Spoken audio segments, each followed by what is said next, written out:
Welcome to the Four Rooms podcast, where we explore the four rooms of entrepreneurship: health, wealth, scale, and relationships. Each episode is dedicated to opening new doors and uncovering insights that empower you to design your entrepreneurial journey to be both lucrative and fulfilling. And now, your hosts, Amber Spears and Brett Kaufman. All right, Amber, we're back. Love hanging with you, dude. This is a bad side of my face. I'm giving you the good side, good camera and everything. I hate the side of my face. Side note, that's actually kind of why I got into video, is because I grew up very self-conscious about my appearance. And when I was 6 years old, I fell out of a window and I had to be airlifted by helicopter to the hospital and broke my arm, dented my forehead. Right side of my face doesn't look like the left side of my face because it's crushed in. And that's so handsome. That's what I thank you. Yeah. That's what I love about doing what I do, is like it's really rewarding when you make media that people love. Like somebody makes your photo their profile picture for 2 years, or they put photo album on their coffee table, or they put video on their sales page or whatever. It's like, I think we all have insecurities about our appearance, our voice. And, you know, sometimes it's like you make your weakness into like your superpower. It's like, because I was so insecure about my own appearance, being the only weird half black, half white kid, you want to give other people some confidence to how they show up, you know? I can see that, dude. Totally. I would have never known that. You're such a handsome dude. This is our biggest intensive ever. So I wanted to kind of open up by just asking you what it's like to see your mastermind grow, and really like how you also hold the standard for finding the right members. Right. It's so rewarding to see it grow. Like, I think for me, it's one of the things I'm most proud of, that even last year, you know, we grew by 75% as a company overall. And we've added some amazing new members, and we've had great re-enrollments.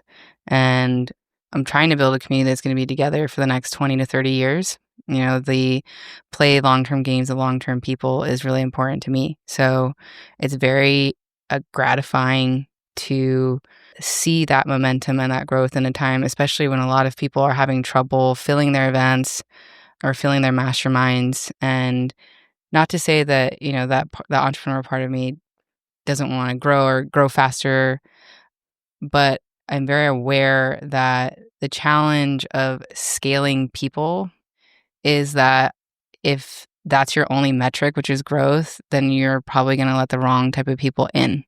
So that's why we have such a heavy screening process to begin with. If you're coming in through now paid ads, which is a new thing for us, you have to do an interview, right? And you have to do an interview even if you're referred to by another member. So our screening process is lengthy. And then when you're in the room, you know, I think you've seen as a member, because you are a member, that when someone joins as a member, we send out an email saying that this person is joining, and you have an opportunity to, you know, basically say something if you don't think they're a fit for the community. And post every event, we also ask everyone if there were people in particular that stood out to them as good people for the community, or people who stood out to them as not a good fit. And I'll give you an example. Like on the Orlando one, I think we had 11 different people who were flagged as not a fit for the community, which was really interesting. Some of them, and by the way, we investigate every single one. So we call those people. It's not just like they're a competitor, so I don't like them. Right, exactly. So half of that's because they didn't like the competitors in the room, which is fine. That's just not this community, and doesn't count. Doesn't count that you just don't like having a competitor in the room. But some of the other ones were really interesting. One of the ones that came up was somebody that I actually almost removed before he got there, because he was troublesome in terms of what he was asking for of our team and a level of arrogance that I didn't quite like. But he was one of the most requested people that we had there. So I figured he's young, full of testosterone. All that is fine. I don't mind that. But what I did see from two different people was that during the talent show that he was making fun of the people who were on stage. And that to me was an immediate ban. We won't be having him back. Regardless of how technically sound he was from an expert perspective, that's just not happening, which was very useful. And that's the kind of stuff that we do behind the scenes at Four Rooms that I think a lot of people say they do, but they actually don't. And that lends a lot of safety to the room where you can actually share some feedback on what you're seeing. And we do talk to every single person who gives feedback so that we want to know, is it really just one of your own limiting beliefs or your own issues that are in the way? And if so, we're going to work through that with you. Or is it a value mismatch? And in the case of making fun of people who are pouring their heart out and being brave and, getting up there, which is a very brave thing to do in front of all of your peers. And I commend them for that. And I want to protect that space. It's not a values fit. And so that's not going to be somebody that we invite back. So speaking of getting together, we do a lot digitally. We're trying to get more folks to show up to the calls. Right. But what is it about live events that is so special to you? How do you make it special? There's a lot of hugs, a lot of love here. I think someone just showed up. They'd be like, wow, what is this? Is this entrepreneurship or personal development or marketing? I guess it's all of it. Yeah. But on the live events side, do you want to do more live events, more frequency? Do you want to just do 10 in Austin a year? That's a good question. Well, I think a lot of people probably don't know. I shared the story last night actually at the house. And my first business was a company called Set Out Loud Entertainment. It was a nightclub promotion business. I was 20 years old when I started it with a fake ID. And I ended up taking over this lesbian nightclub night, on a dead Tuesday or Wednesday. And I started throwing parties. And they became so popular that the straight nightclubs in town asked me to start taking over popular nights, like a Thursday, Friday, Saturday. And I'd throw these huge parties because I had this vision of doing things no one else was doing. So we did pinup parties where we dressed up the girls in these retro vintage outfits from the thrift store. And then we invited the classic car club to come, and a venue that held 300, we had 600, 700 people trying to show up. One of our biggest parties, we had 5,000 people try to show up.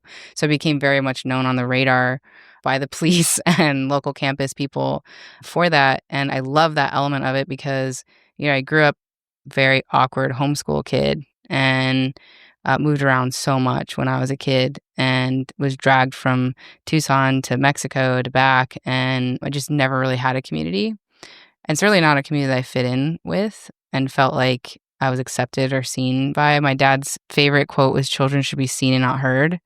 And certainly a little gay kid for a Christian pastor definitely should not be seen and should not be heard. So parties were a way of me connecting with other people and a way of me serving. And I had to make a decision when I graduated if I wanted to keep being the party girl and having that kind of lifestyle, if I wanted to start doing marketing. And I made the decision to do marketing just because from a financial perspective, it was a lot better. But that was actually the first taste that I got of doing live events.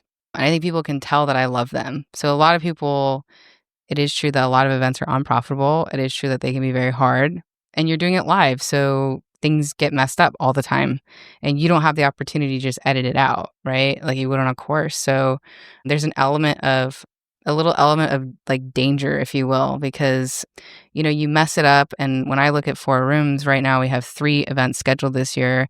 That's 4 days, 3 days, right? So it's basically 13 days that I have with people who are with me all year. And if I mess them up, I'm probably not going to have them back. So, for us, live events are so important because I could talk to you for 100 hours on a Zoom call, and it's not going to be anywhere near what it would be like for you and I to spend an entire day together. The energy that we exchange, the looks that we exchange, the laughs, all of that does not happen like it does virtually. And I'm addicted to that connection because I didn't have that growing up. And, it's just a really interesting turn of events to see all the things that I've done to now culminate into what I'm doing now. It's wild to see that. Speaking of danger and addiction and hustle, almost every entrepreneur I've met is kind of dealing with some stuff. Yeah. Right. And so on our last call, you reminded a member who's going through divorce, hey man, we're here for you. Yeah. How have you been able to make this group support people on the emotional level? Because, we had David up there talking about sex addiction, love addiction. I feel like entrepreneurs need a constant stimulation. Like you're constantly reaching for more serotonin and dopamine, just like pulling this, slot machine over and over again. Yeah, the real question is like, how does this group support people on the emotional stuff? I think first it's curating a group that has the capability to do that. That's one of the first things we screen for. I'll give you a great example. One of the guys who came in from a paid media lead, and that's one of the reasons we love referrals so much, because I think if you're a member, you understand the tempo and the cadence and the rhythm of who's in here, and high IQ, high EQ people tend to want to be around more people like that. So that is one part of why we love referrals. But someone came in from paid media and his first request was, after he paid, great, now how are you going to edify me in the group? And I immediately told Brett, not a fit. We're going to refund the money immediately, because that is low EQ and it's a symptom of someone who's a taker. And so that's part of the screening process is you will see that there are very few low EQ people in here because we screen for that and because they self-select out. So that's first and foremost. And I think the second thing is creating an environment of safety. Like I think you saw one of our member calls, one of our members was very upset about somebody talking about a religious thing she did not like. And that's welcome. That is a policy here at Four Rooms. And I said it today and I will keep saying it, which is, every type of person is welcome here, no matter what your beliefs. Muslim, Christian, atheist, Jewish, vaccinated, not vaccinated, Democrat, Republican, Libertarian, all are welcome as long as we can have respectful and kind conversations. And there's a lot of people who can have those conversations and not be kind and respectful.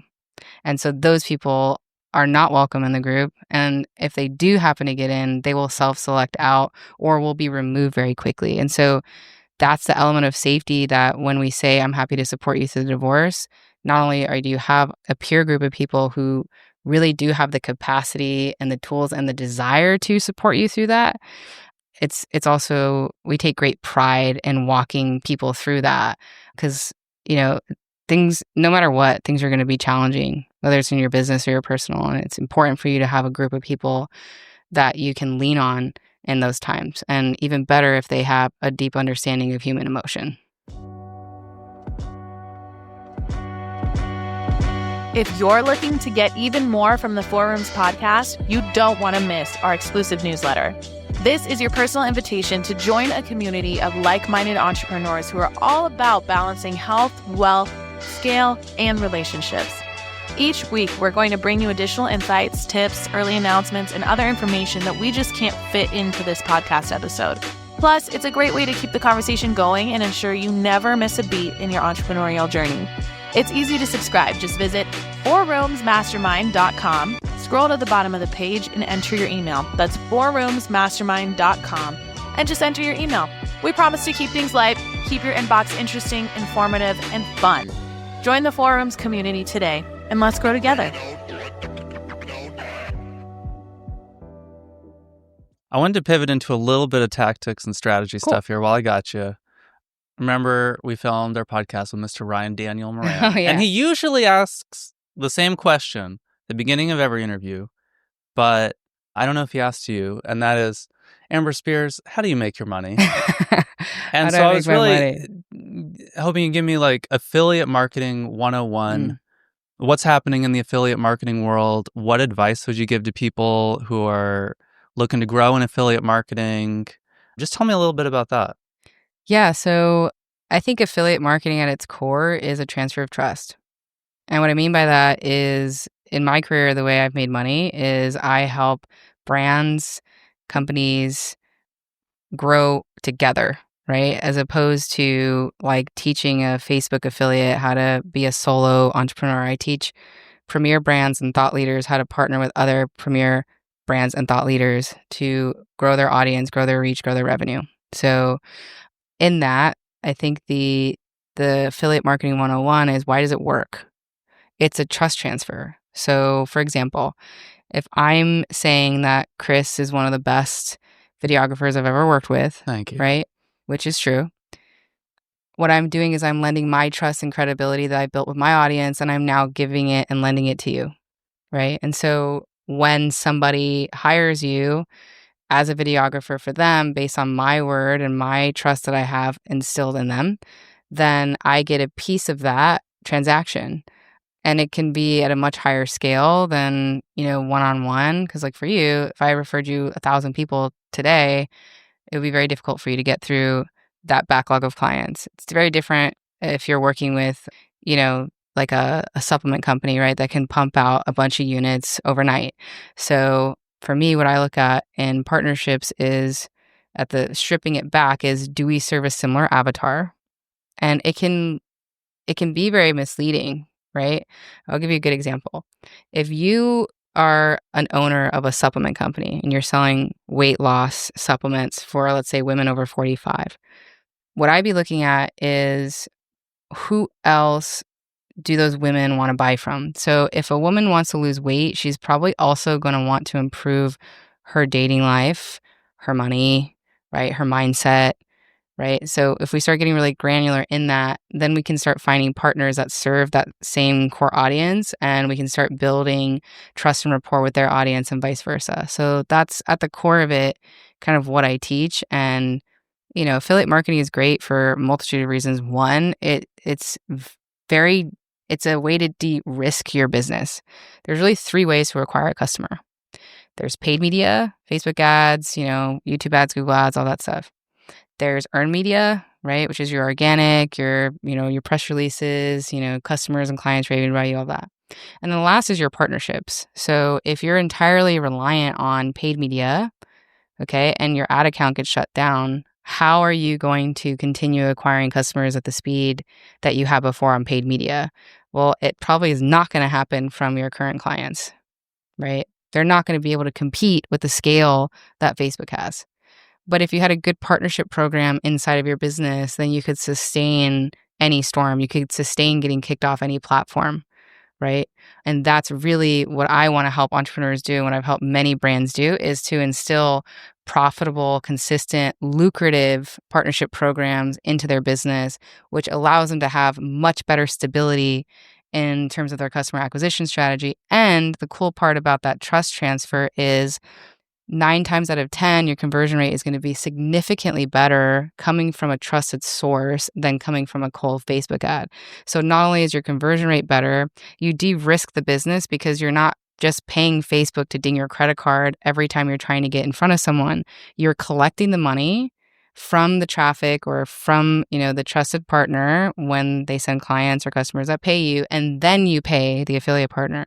So you have the cash in hand, very different than you just spinning your wheels to acquire a customer and never collecting it. So I am passionate about having partnership programs instilled in businesses because I believe that is the thing that you can lay your head down at night and know that you at least have this running. Now, most people come to me when it's something that they need, right? Oh, I just got deplatformed.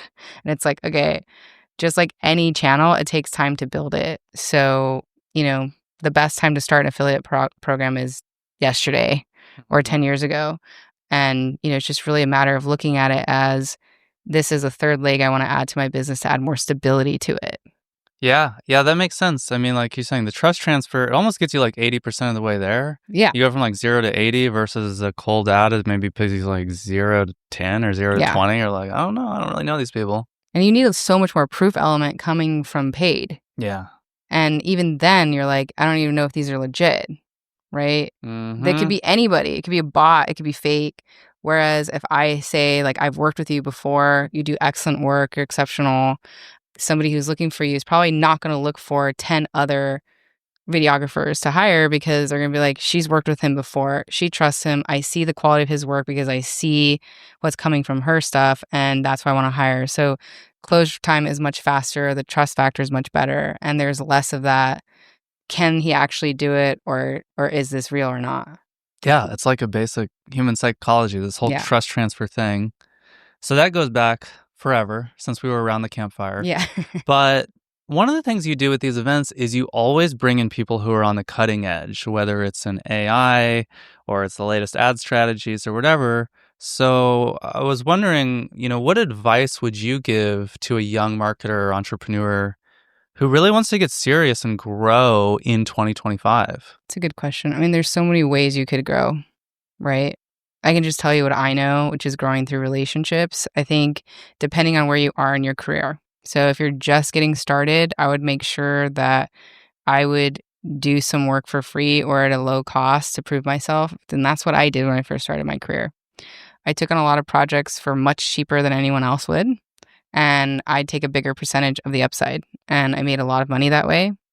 I had some failures, but I had a lot of successes because I was really confident when I did. As you start to evolve, I think it becomes more of picking the right clients to work with. Because at the beginning, you really don't know like what the ideal client is. A client's a client's a client's a client Yeah. to pay your bills. And then as you get more refined, you start realizing, like, for example, for me, I just had someone text me and ask me, hey, I want to refer to you a multi-7-figure entrepreneur that runs events. Would you be able to set up an affiliate program for him? Of course I could. I've done it for many different people in many different industries. Do I want to? No. Does that something that I think that I'm the best person to serve him? No. If it was a physical product owner, health offer, a potion, a pill, wearable, yes, I have 20,000 hours plus of work helping them scale, and I have a very big interest in health. If it's a financial offer, if it's a business opportunity offer, I have a lot of experience in that, and I like that. But that comes with time and that comes with reps. So I think, when you're talking about growing, for me, I'm always going to look to grow through people. So I look at things through the lens of the who, not really the how. Other people who are really good at marketing might look at just like doing more paid ads, right? So I think it just depends on like your skill set and where you are in business right now. But again, for me, the lens is always people. So that's what I'm going to look through. Yeah, yeah. And, we get a lot of health. We get a lot of personal development in here. We were talking before we could start rolling about kind of like the purpose of Four Rooms, what it's all about. I wanted to ask you, what is, I think, the legacy you want to leave behind in this group when it's all said and done? You talked about, hey, hopefully we'll still be friends 20, 30 years from now. But this is a bit like morbid, but it's like, let's say you're at the end of your life. I mean, you're looking back on this group. What is the legacy you want to leave behind with Four Rooms? That people felt like they found a home. Like I never felt like I had that growing up, not even in my own home. And that is my hope, that you found a home, a place where people see you, appreciate you, recognize your gifts, that your absence is deeply felt. And it's not just another thing where I paid money to be on it, and if I left, no one would notice. That even like Jeff and Michelle Sands aren't here. I text them today when I found out that they weren't coming because I deeply feel their absence, and I know so many people in this community do as well. And that's the type of community I want to build. And when I look back on my life, I hope that I see, people at my funeral, that, when I'm a spirit, I'm a ghost, then I look out and I see many of the lives that I've impacted, that they've shown up, and that we show up in that way for each other. That if someone's going through a divorce or a death or what have you, that we're there. If someone has a baby, a record-breaking month, they buy a Lambo, that we celebrate, and that we actually feel truly happy for them, and that we have a spirit of collaboration and not competition. And that is one of the reasons why I don't know if this will scale beyond, hundreds. I don't know if it'll be hundreds and hundreds of people. Because to me, I think the core is probably always going to be 150, maybe 200 core committed members, because that's really, even from a scientific perspective, the size of a group that you can actually form real bonds with. And that's what I'm most concerned with when it comes to this, is that it's an actual community where you feel like you're at home. Yeah, yeah. Thank you for sharing that. I think you're doing that. Yeah, I feel like I think people are feeling that. I mean, Dr. Michelle told me she'd be here for a day, and I'm looking around and I'm like, where is she? Yeah. I gave her some pointers on launching a podcast. Yeah. Thank you for that. And, our producer's telling me we got to wrap this up here. So one last question I just want to ask you about is, you've talked about how you don't silence or, what's the word, like? Censor people. Yeah. And I've actually seen a lot of groups that do. Yeah. And, I don't know, people talk about political and racial diversity, but more importantly is like, I see a diversity of thought. Yeah. And that's probably the most impressive thing to me. But for you, like, you keep bringing this up on our calls in the Facebook group. So why is that diversity of thought so important to you? Because I don't want to live in a silo. I don't. I think it's very dangerous. I think it's very dangerous to have one type of thinking. I grew up with a father who was probably closest to like a fundamentalist Baptist preacher, where the men made the decisions.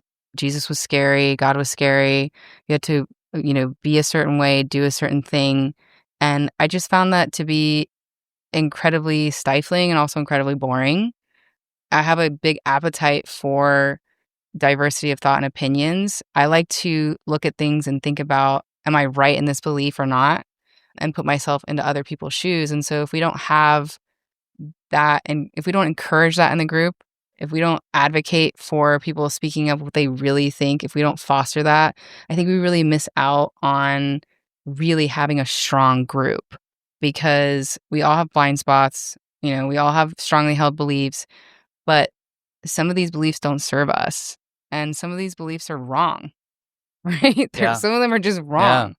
They're not accurate about ourselves, about other people. And it's only if we foster an environment where we can have these sort of discussions and that other people's thoughts and opinions are welcome that I think we actually start to get closer to the truth. And I actually think that we are more alike than we are different.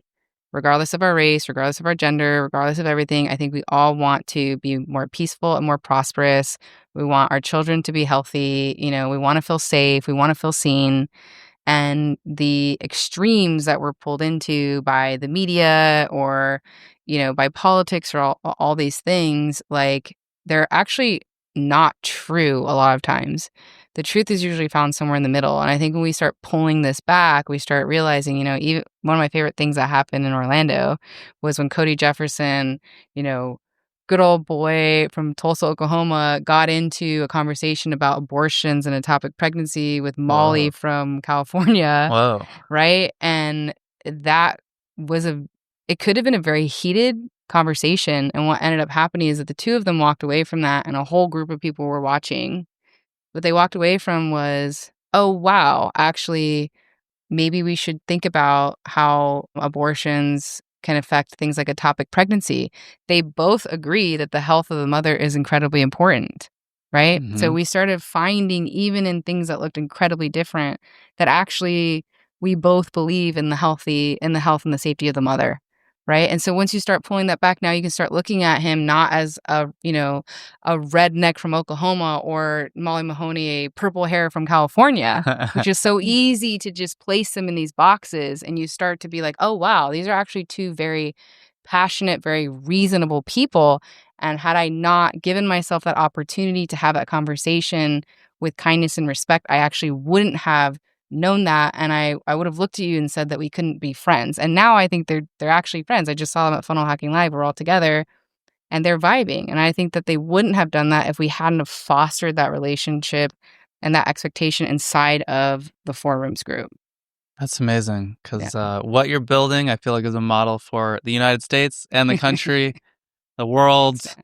So, I think let's leave it there. Thank you so much for taking some time away from the big event here in Scottsdale. Thanks for always pulling me in for some great questions. I appreciate you. All right, Rumi. Let's go, Rumi. Love it. Thanks, guys. As we wrap up today's episode, we have something special just for you. If you've been inspired by what we've explored today and you're ready to take your learning to the next level, then our Four Rooms Mastermind live event is the perfect next step. And because you're a part of our podcast family, we're offering an exclusive 10% discount on your registration when you apply and are accepted. This is your chance. It's your chance to build relationships with other ambitious entrepreneurs like yourself, to dive deeper into the four rooms of entrepreneurship, and to connect with experts who can truly help accelerate your growth. Simply follow the event link in the description of this episode and use the promo code 4rooms10. That's FOURROOMS10 on your application to claim this opportunity. This offer is subject to application approval and it's limited, so don't wait too long to make your decision. Join us and transform your journey with the insights and networking that only our live events can offer. Thank you for tuning in today. We look forward to seeing you at the event and, of course, right back here next time on the Four Rooms podcast. Until then, keep balancing and keep growing.